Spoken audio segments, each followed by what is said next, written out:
श्रद्धेय महानुभावों, हम लोग योग के क्रम में कई प्रकार के सूत्रों पर विचार कर रहे हैं।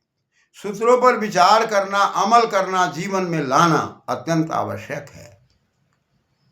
आज हमारे समाज के अंदर यदि 194 सूत्रों पर विचार करने की कला घर घर में उत्पन्न कर दिया जाए और विद्यार्थियों को बाल्यकाल से ही इस 194 सूत्रों का अभ्यास करा करके विद्या दिया जाए और आयुर्वेद के आधार पर विद्या दिया जाए और व्याकरण के आधार पर विद्या दिया जाए, तो इसमें कोई दो मत नहीं है, उस बालक की बुद्धि के अंदर एक मेधायुक्त शक्ति आएगी, जिसका आज अभाव दिखाई पड़ता है। उसका कारण है कि हम लोगों ने योग दर्शन की उपेक्षा कर दिया है, हम लोगों ने आयुर्वेद की उपेक्षा कर दिया है, हम लोगों ने व्याकरण की उपेक्षा कर दिया है। जबकि व्याकरण के आधार पर, दर्शन के आधार पर हम अपने जीवन को बढ़िया बना सकते हैं। आयुर्वेद के आधार पर अपने जीवन का आधार मजबूत करके पुनः हम जगत की सारी विद्याओं को ग्रहण कर सकते हैं।